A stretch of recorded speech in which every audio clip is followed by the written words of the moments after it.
CF Newcos po. And as of now po, nakapasa po ako sa first interview, pero yung second interview po, hindi na po ako nabalikan. Marami na pong na-absorb, pero hindi pa po ako nababalikan ng Newcos. Ilan po yung hindi na-absorb, Mr. Samson?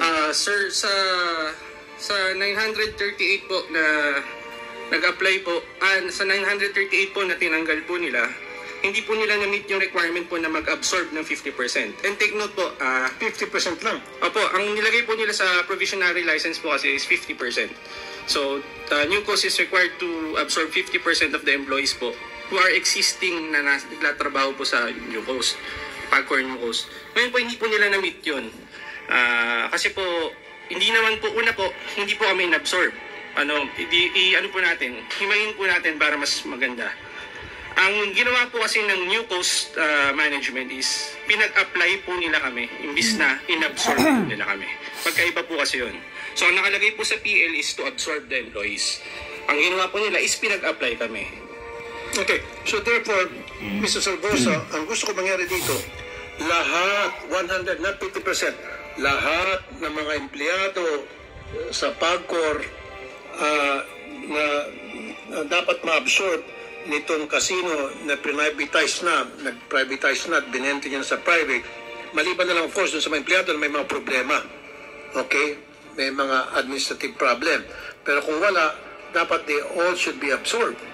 Wala na application, dapat automatic na. Mr. Chair, kaya po may application yan kasi may tatlong option na ibinigay doon sa empleyado.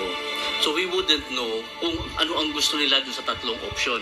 Yung tatlong option po kasi is mag-apply sila sa bagong operator, mag-apply ulit or magpa-placement doon sa mga natitirang position sa Pagcor, or magtumanggap ng retirement or redundancy. So kung hindi ho sila positively pipili noong any of the three, hindi po namin malalaman. Mr. Salvosa, kasasabi nga lang kanina Mr. Samson na hanggang ngayon, naka-second interview na siya o hindi na siya binalikan at yung 50% requirement na i-absorb yung mga Pagcor employees nung na-privatize na casino, hindi na susunod. Ang gusto ko mangyari, 100% dapat i-absorb. And I understand na yung owners may karapatan na mag-hire ng kanyang mga tao. Siguro sa management, okay yan. Gusto maglagay ng mga manager niya, mga BP niya, karapatan yon. Pero dapat yung mga Pagcor employees na matagal na sa work sa casino, meron silang security of tenure, respetuhin yon. Mr. Chair, kaya po hindi na-abot yung 50% ay kakaunti ang nag-apply sa MSPI.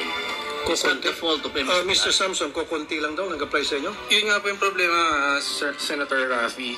Kaya po kasi konti ang nag-a-apply is hindi naman po ina-absorb yung employees. Ino-offeran po sila ng mas mababa dun sa tinatanggap nila. For example po, ang common salary po halimbawa ng isang empleyado or ang common income po, wag na salary, income po para makatotohanan. Halimbawa is 20,000. Ang in-offer lang po ni MSPI is 10,000.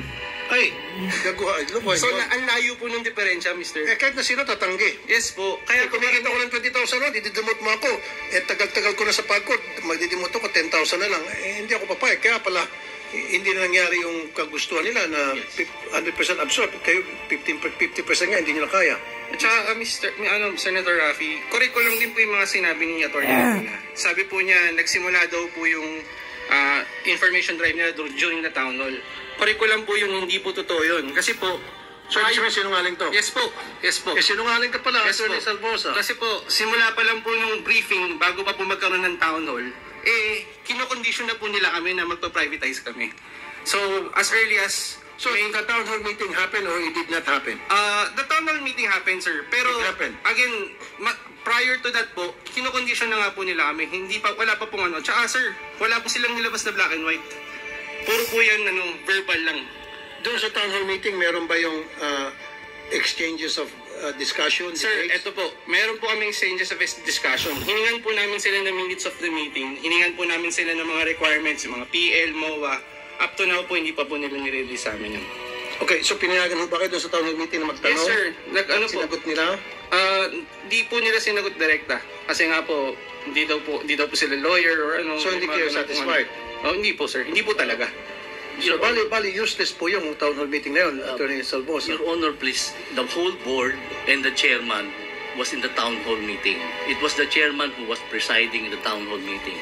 I was there, Your Honor. I was answering questions of the employees. The HR was there. the licensing was there. So, I don't know why hindi raw sila pinayagang... Mr. Samson, Sir, tulad niyan, sir. Nandun po siya. Kung maalala po niya, tinanong po siya ng isang pit supervisor namin during the start of the session of the town hall. Tinanong po siya directly, can you assure us na magkakaroon kami ng security of tenure? You can ask him ano pong sinagot niya nun. ano po sinagot niyo, attorney? Ang sabi ko, Your Honor, merong trabaho para sa kanila. Hindi nga, can you assure? Ang tanong, dapat yes or no? Yun lang po ang sabi ko. Because I cannot... Siyempre, mag-a-apply sila, Your Honor. Hindi ko sasabihin na desisyon ng isang kumpanya. Pero dapat i-guarantee nyo, Mr. Salvosa, kayo yung PAGCOR eh.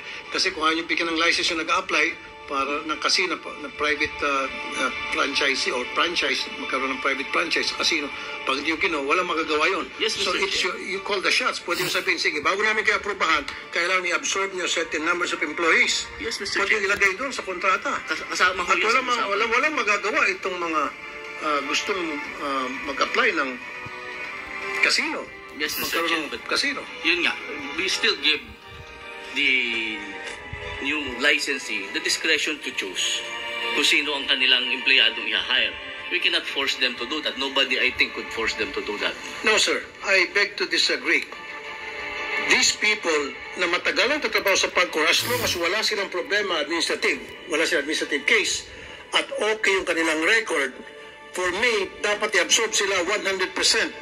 Maliban na lang doon sa may mga pagkakasala, maliban doon sa mga tamad, siyempre may mga annual review, di ba, yung mga employee, then ibibigay yun sa bagong gusto mag-apply ng para maging licensing, casino license sa PAGCOR.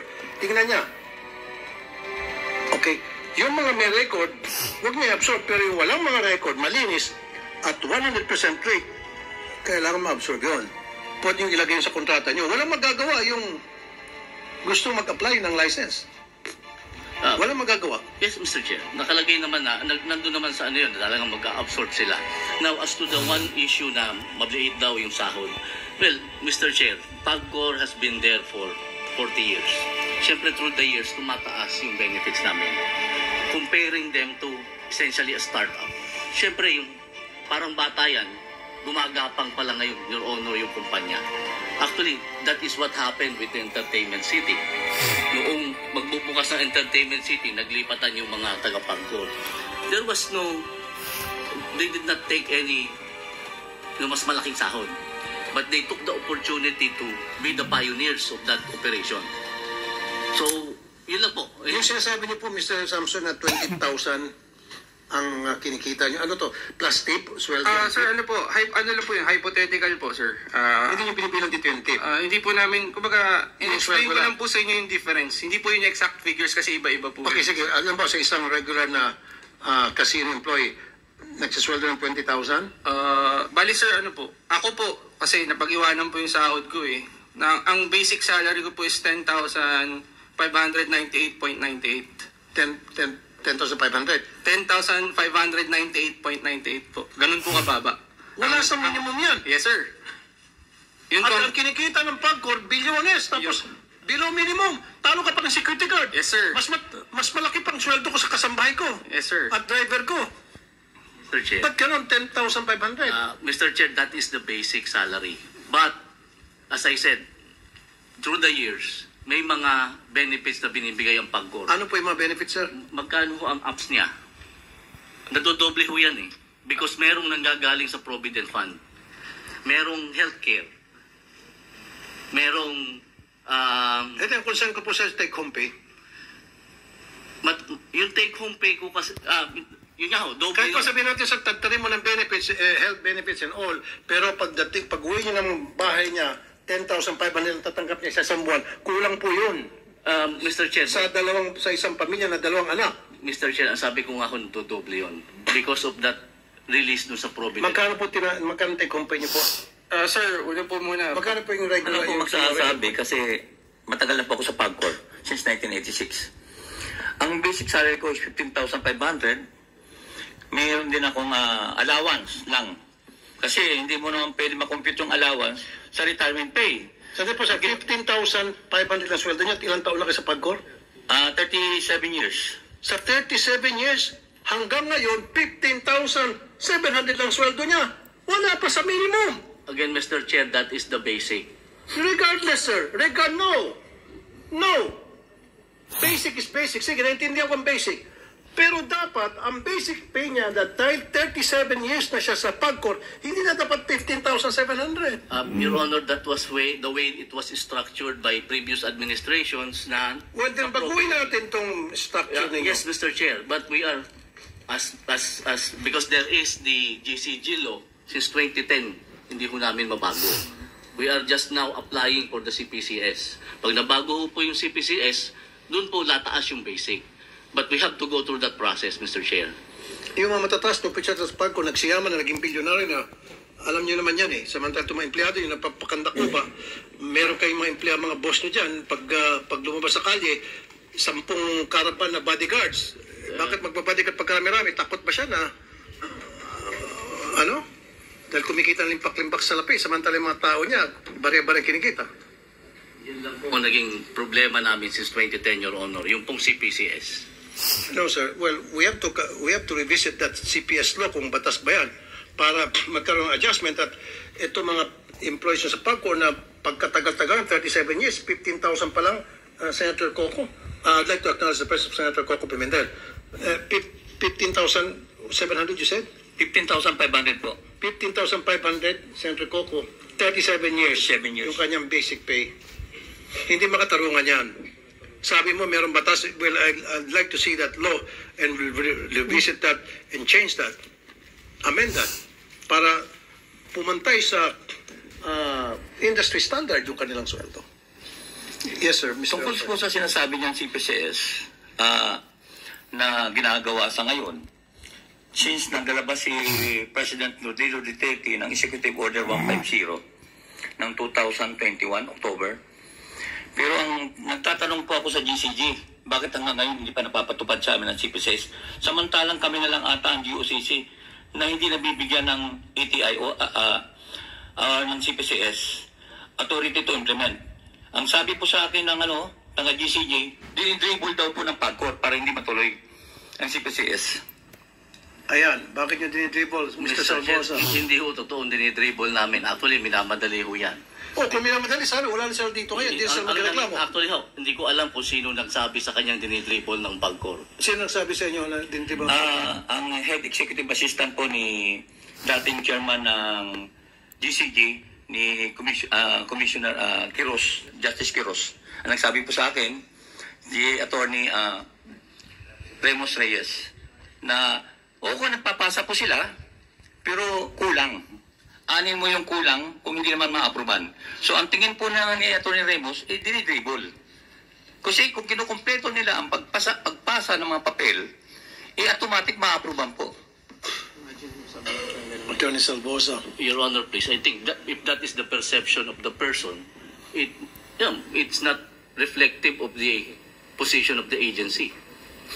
Sir, yung sinasabi mo, it's that the perception, para sa akin, hindi mahalaga yun. Mahalaga rito na meron silang mga sinasabi, supported by facts, na 37 years na sila, 15,500 pa lamang ang kanyang basic.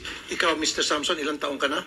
Sir, by April 16 po, I will turn 12 years na po sa organization. Ito naman, 12 years na, ang basic salary niya, 10,500 pesos. Mas malaki pang sweldo ng kasambahay ko.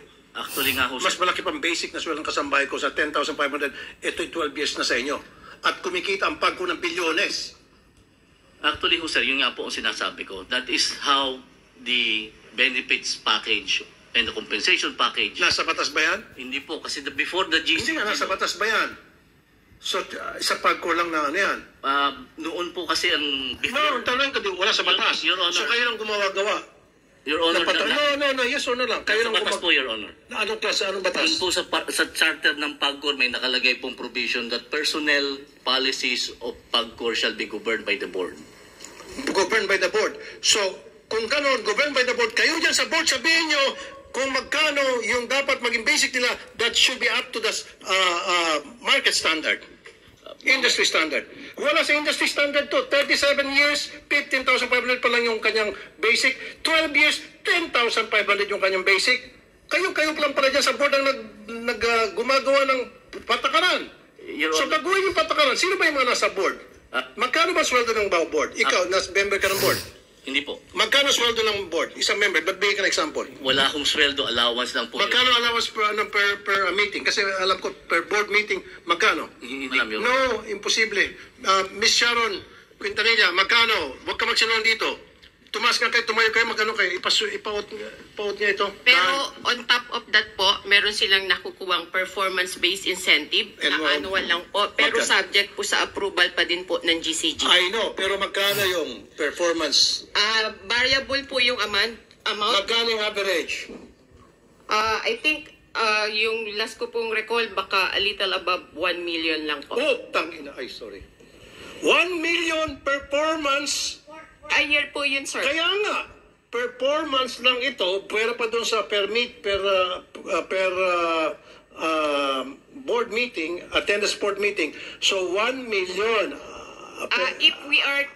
No, annually. Para sa kanila tinatawag na performance rating, na lahat naman sila nakakatanggap. Ay, depende po kung mamimit po namin yung requirements. Of course, mamimit yun, dahil kayo lang eh. Meron po kasing required na makakuha kami ng at least 90% I-divide nyo nga yung 1 million ng aming divided by 12. performance po. Ha? Subject to GCG Kita approval mo, po siya. lumilitaw na 80,000 a month na pumupunta lang to tuwing may meeting. Eh kung once a month lang yung meeting, ang laking perang tinatanggap. Samantalang ito, nagpapakandak Cuba, araw-araw nandun sa Pagcor, umulan, uminit, bumagyo, nandun sila. Kaya nga, magkano per meeting? Ngayon, malalabas yung kabalastugan nyo dyan sa Pagcor. Hindi, meron yan. Alam ko malaking per meeting eh. By the thousands yan eh. Samantalang ito sila ang dahilan kung bakit kayo nakakatanggap ng mga per meeting na yan na kung magkano libo at yung performance rating na by the millions because of them. Without them, wala yun. Kayo. Di ba?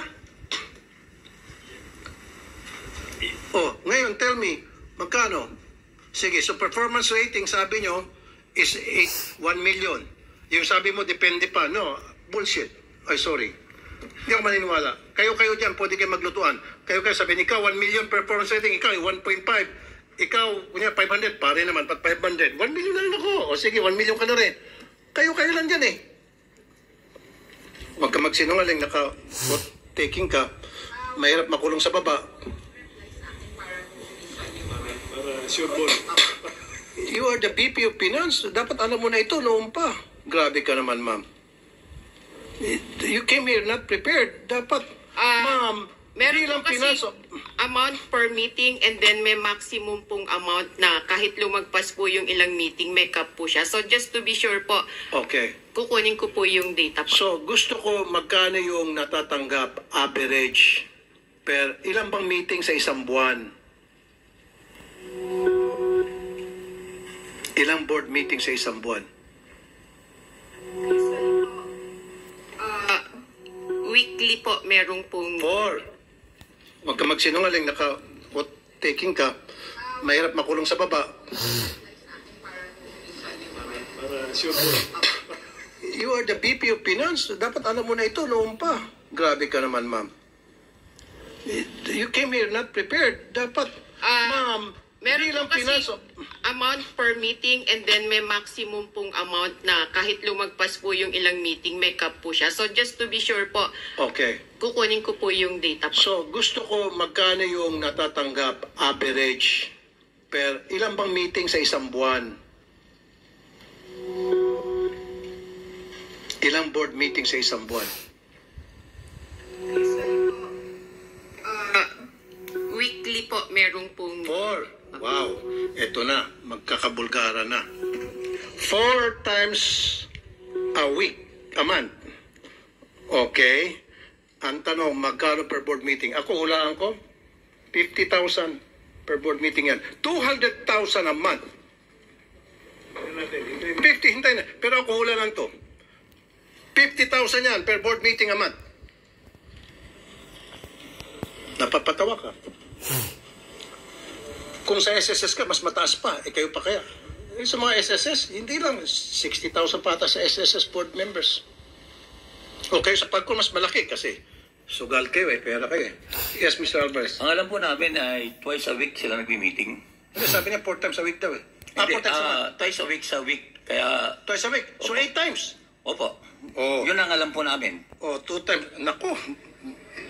Milyones kada buwan ang kinikita ng mga to. Mr. Chair, 2 times once a week. lang po talaga. Ha? Once a week lang po talaga. Okay. Sir, pa-clarify na lang po. Kasi hindi po kami nagkakamali. Tuwing Tuesday, may exicom po na nangyayari. And then kapag Thursday naman po, board meeting. So, alam po namin. Sa Execom nandun yung mga board members. Yes po. Oh, twice a week. Hindi ko kasi board meeting yon. That's executive committee. Pero may bayad pag umatay sa executive committee. Meron yun. Imposible walang bayad. Of course, compensated sila. Come on. Pati ba naman ako lulukuhin? May honorarium yun. Ang lagay, itong mga board members pupunta sa PAGCOR para sa executive com na wala silang pakonsuelo. Meron yun. So, mamaya to si Chairman.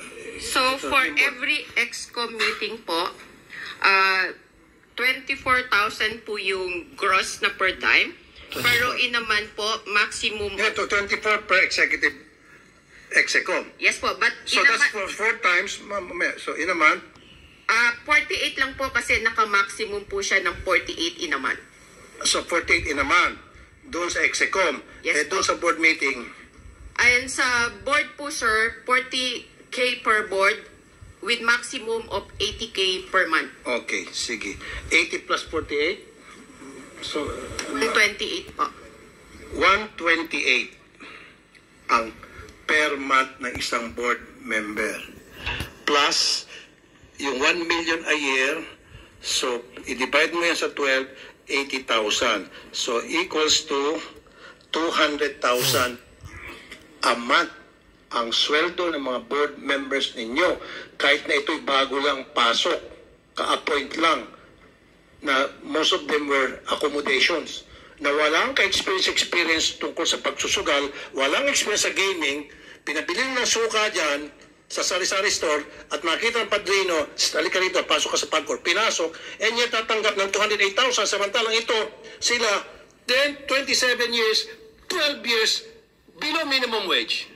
Hindi ba kabalastugan yan? At kayo dyan sa board, ang nagde-decide pala. Kayo nagpapakasasa sa pera na pinagpapagulan nila. Hindi ba kabalastugan yan? Sir, if I may answer din po, yun po kasing compensation ni PAGCOR ay hindi po kami allowed na basta nagtataas. Subject po siya sa review at approval ng GCG and Ng board. Other than the board po, plus meron pa din po tayong final na approval na kukunin sa Office of the President po. Kaya nga po, pero upon the recommendation of the board, kung ano yung rekomenda nyo, papayag naman siguro ang Office of the President, hindi naman sabihin ng Office of the President, hindi, below minimum wage na lang habang buhay yung mga taga-PAGCOR. It is you sa board na gagawa ng recommendation, kung yung tamang recommendation, para sa inyong mga empleyado. Pag sinabi niyo sa Presidente, Mr. President, gusto namin every year tataas yung sweldo ng ating mga empleyado at dapat hindi sila minimum wage, kundi dapat up to the industry standard ang dapat sweldo nila. And of course, sasabihin ng Office of the President, alam mo sabihin ng Office of the President, masyado malaki yan. Kailangan apihin natin yung mga empleyado nyo, gawin natin 12,000 lang, 15,000 lang, kahit 37 years, wala akong pakialam. Meron ba ganun klaseng Presidente pag-iisip? Wala. Kayo lang dyan sa board. If I may answer din po din, we tried requesting din po yung mag-request, but since nagkaroon po ng possible implementation po ng CPCS, as far as I could recall po, meron pong unang CPCS na EO203 na na-defer po siya and eventually naging EO150. Ma'am! So every time po, No, stop. Shut up, sorry. Kayo po dyan sa board, pag nagkaroon kayo ng mga board meeting, pwede kayo magpasa ng board resolution na para itong mga below minimum wage earners ninyo na pagkatagal-tagal na, tulungan nyo na mapaganda naman yung kanilang kalagayan at mapaayos yung kanilang sweldo dahil wala sa tama. And then you would submit that board resolution ninyo kung saan pa maayos siya ng gobyerno kasama Office of the President, and I'm sure maaprubahan yan. Nasa inyo mag-uumpisa yan. Kaya nga po, naghihintay po kami na magkaroon ng authority to implement po sa PAGCOR noong pong CPCS o yung pong sinasabi ko kaninang EO 150 po. Pero kayo ba ay nagbigay na ng recommendation, nagpasa ng recommendation? Kasi napakababa na po. For so many years pala, ilang administrasyon nang lumipas, hanggang ngayon, na iwanan panahon, below minimum wage pa rin sila. Meron bang gumawa sa inyo, man lang, gano'ng katagal na po kayo sa PAGCOR? Mag 30 years na po. Oh, magkano pong sweldo nyo? Ang basic pay ko po ay around 50K lang po. Oh, Vito, ba't mo nilalang 50K? Malaki yan. Kumpara sa 12,000, malayo. Siyempre, marami ka pang benefits. Di ba? For all I know, baka mamaya meron pang on the side dyan kay chairman o whatever. Anyway, ma'am, ilang years ka na dyan, hindi mo man naisip yung mga kasamahan mo na below minimum wage, ginawa niyo pa sana ng paraan na mapataas yung kanilang sweldo. Grabing pagluloko sa mga staff sa PAGCOR. Sorry po, ako po, 12 years sir, pero 10,590. 12 years, 10,500. Saka sir, hindi po ako yung pinakamababa Meron pong tumatanggap sa amin ng 12 years po, pero nasa 9,700 lang po. Same po kami ng trabaho, pero magkaiba po kami ng sahod. Kita niyo yan, samantalang yung mga board of directors ninyo, pag isuma natin pinaka-average, pinaka-minimum, 208,000, twice a week lang mag-report. At karamihan sa kanila, I bet you, papaputol ko lahat ng daliri ko, marami sa kanila walang experience sa gaming. Accommodation lang, padrino lang. Inirekomenda ni Padrino Poncio Pilato Terodes. Sure ako dyan.